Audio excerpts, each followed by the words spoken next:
Students, हम बात करेंगे preparation of zinc sulphate crystals की। हम जिंक सल्फेट के क्रिस्टल्स प्रिपेयर करेंगे और किस तरह से प्रिपेयर कर सकते हैं, हम इसका मेथड देखेंगे।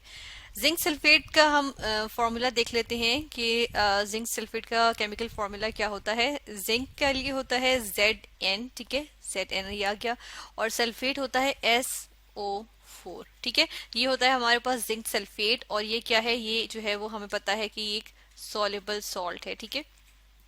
सॉल्युबल सॉल्ट है, यानी कि सोल्यूशन में डिजॉल्व फॉर्म में ये प्रेजेंट होता है, ठीक है। जब हम इसको प्रिपेयर करेंगे तो डिजॉल्व फॉर्म में आएगा, यही कि सॉल्युबल होता है, ठीक है।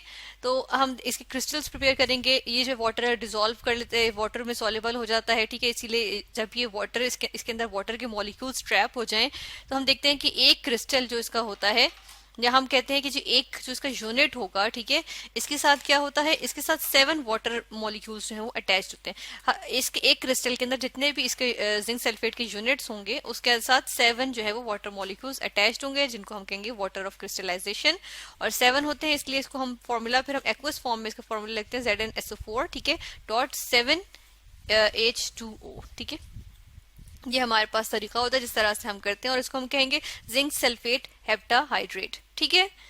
नेक्स्ट हम देख लेते हैं मेथड के, हम किस मेथड से इसको प्रिपेयर कर सकते हैं। इसको प्रिपेयर करने के लिए जो हम मेथड यूज करते हैं उसमें हम क्या करते हैं कि इसकी इक्वेशन देख लेते हैं कि रिएक्शन किस तरह से होता है।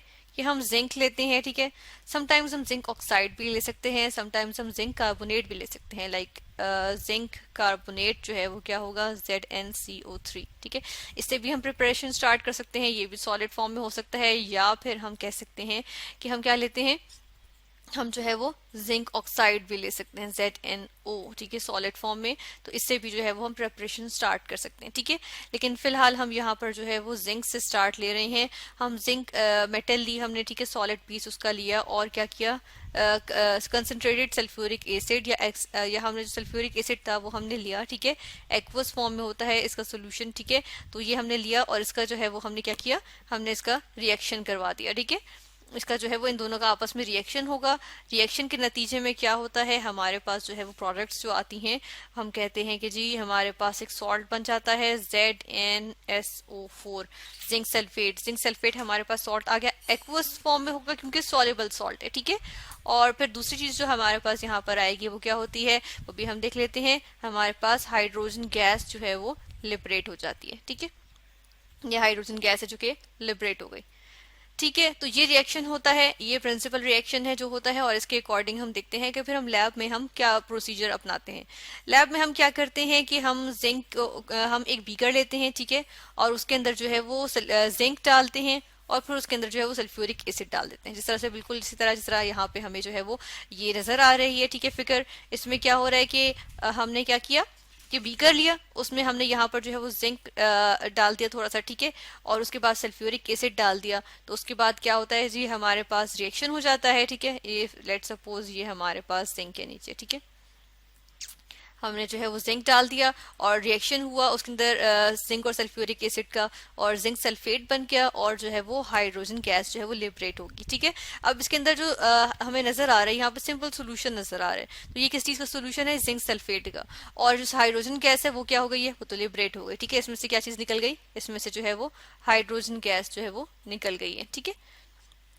फिर हम देख लेते हैं हम क्या करेंगे, ये जो हमारे पास सोल्यूशन है अभी, क्योंकि सोल्यूशन की फॉर्म में है ना, तो हम क्या करेंगे, इसके अंदर कोई इनसॉल्युबल इम्प्योरिटीज होंगी। या फिर हम एक चीज और भी यहाँ पर देखते हैं कि यहाँ पर हम ऐसा करेंगे, इस टेक्निक में हम कुछ ऐसा करेंगे कि हम जो है वो जिंक को एक्सेस में लेंगे, ठीक है।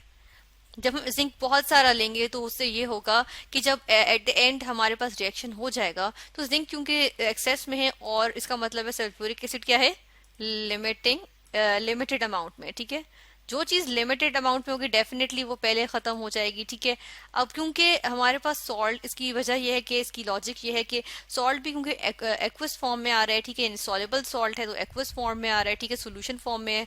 तो हम कहते हैं कि जी ये जो एक्वस फॉर्म में या सोल्यूशन फॉर्म में जो हमारे पास रिएक्टेंट है वो कम्प्लीटली खत्म हो जाए, ठीक है, फिनिश हो जाए at the end of the reaction, ताकि हमारे पास क्या हो, हमारे पास जो है कंटेमिनेटेड एक्वस सोल्यूशन ना आए, बल्कि सिर्फ सोल्यूशन में सिर्फ जिंक सल्फेट मौजूद हो। ठीक है, तो इसलिए हम क्या करते हैं, हम जो है वो सल्फ्यूरिक एसिड को लिमिटेड अमाउंट में यूज करते हैं और जिंक को जो है वो एक्सेस में, क्योंकि देखिए एक्सेस में अगर जिंक मौजूद होगा तो वो तो हम इसमें से निकाल सकते हैं, यानी कि सोल्यूशन में से एक्सेस जिंक जो है वो हम क्या करेंगे, नेक्स्ट जब हमारा प्रोसीजर होगा जो इसमें से हमने इम्प्योरिटीज निकालनी है या प्योरीफाई करना है, ठीक है, तो उसमें फिल्ट्रेशन का, जिसको हम प्रोसेस कहेंगे, जिसको हम यहाँ पे हम लिख भी देते हैं कि ये क्या है, फिल्ट्रेशन का। तो फिल्ट्रेशन में तो हमें नजर आ रहा है कि जी अगर सॉलिड जिंक होगा तो वो बचा हुआ होगा, क्योंकि एक्सेस में था ना, तो वो जो है वो फिल्टर आउट हो जाएगा। ठीक है, लेकिन अगर एक्वस फॉर्म में होता तो वो तो जिंक सल्फेट के सोल्यूशन के साथ जो है वो नीचे आ जाता। तो इसलिए हमने क्या किया, जिंक को हमने एक्सेस में लिया और सल्फ्यूरिक एसिड को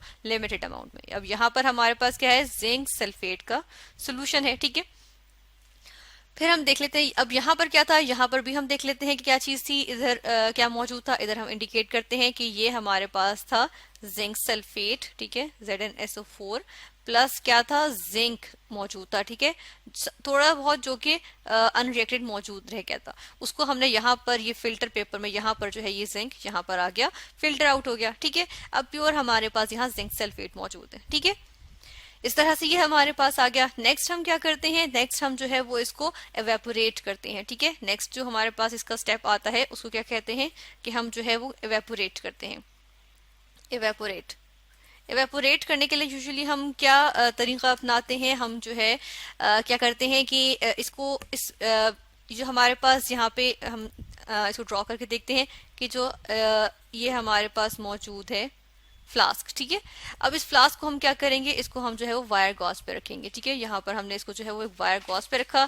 वायर गॉज को हमने फर्दर किस चीज पे रखा हुआ है, ये वायर गॉज है। ठीक है, क्योंकि ये जाली नुमा है। ठीक है ना, वायर गॉज, गॉज मतलब कि जो जाली नुमा ये हमारे पास आ गई। ठीक है, इस तरह से आ जाती है, तो इस पे हमने रखा हुआ है। ठीक है, तो अब हम क्या देख रहे हैं कि इसको हम किस पे रखेंगे, इसको हमने जो है वो एक ट्राईपॉड स्टैंड पे रखा हुआ है। ये हमारे पास आ गया एक ट्राईपॉड स्टैंड। ठीक है, इसके ऐसा करते हैं हम तीन जो है वो यहाँ पे बना लेते हैं, इसके स्टैंड के फीट बना लेते हैं। ठीक है, इसकी लेग्स आ जाती हैं, ये इसकी लेग्स आ जाती हैं, ये इसकी लेग्स आ गई। ठीक है, और इसके ऊपर हमने इसको सोल्यूशन को रख दिया, ये हमारे पास यहाँ पे सोल्यूशन जो है वो यहाँ पे आ जाएगा। ठीक है, इसको हम यहाँ पे फिल भी कर लेते हैं।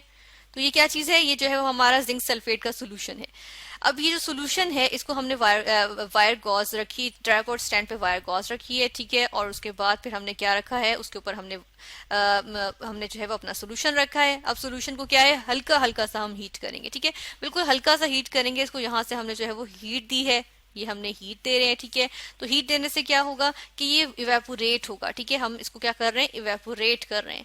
अब इवेपोरेट होने के बाद क्या होगा, इसके अंदर एक, जब ये कितना रह जाएगा, ये आखिर में जो है वो हमारे पास 1/5 रह जाएगा। ठीक है, इसकी जो वॉल्यूम है, यानी कितना ये मौजूद है सोल्यूशन, ये 1/5 अपनी यानी कम होते होते जो है वो अगर इसके 5 हिस्से करें तो उसमें से एक हिस्सा रह जाएगा, यानी कि 1/5 इसका जो है वो क्या रह जाएगा, वॉल्यूम जो है वो रह जाएगा। तब हम क्या करेंगे, हम जो है वो इसको निकाल लेंगे, इसके ऊपर से उठा लेंगे। ठीक है, और उसके बाद फिर हम इसको किस में ले लेंगे, हम इसको जो है वो एक चाइना डिश में ले लेंगे। ठीक है, चाइना डिश में ले लेंगे, इसको हम चाइना डिश अब बना देते हैं। यहाँ पे हमारे पास एक चाइना डिश आ गई। ठीक है, इस कंसंट्रेटेड सोल्यूशन को, क्योंकि अब ये कंसंट्रेटेड फॉर्म में है ना, किस वजह से कंसंट्रेटेड फॉर्म में, ये हमारे पास जो है वो यहाँ पे सोल्यूशन आ गया। ठीक है, ये सोल्यूशन है, अब ये कंसंट्रेटेड फॉर्म में ये सोल्यूशन हमारे पास यहाँ पर आ गया। ठीक है, और ये हमने चाइना डिश में लिया हुआ है। इसको हम जो है वो क्या करेंगे, इसको हम जो है वो कूल कर रहे हैं यहाँ पे। ठीक है, ये क्या हो रहा है, ये जो है वो कूल हो रहा है। हम यहाँ पर ये भी लिख देते हैं कि ये इसको हम कूल कर रहे हैं।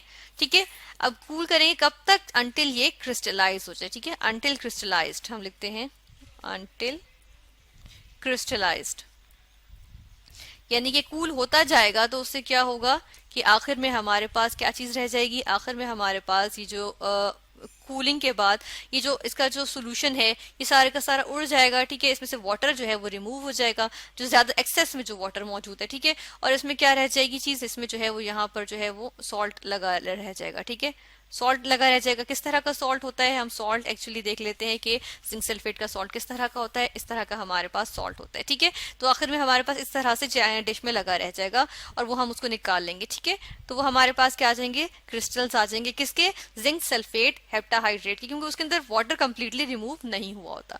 तो ये हमारे पास जो है वो आ जाता है। इसके बाद हम फिल्टर पेपर से जो है वो उसको उसमें जो है वो उसको एब्जॉर्ब कर लेंगे, एक्सेस अगर उसके अंदर वाटर है। तो इस तरह से हमने क्या किया, हमने प्रिपेयर किया जिंक सल्फेट क्रिस्टल्स, जो हम लैब में प्रिपेयर कर सकते हैं इस इक्वेशन के थ्रू।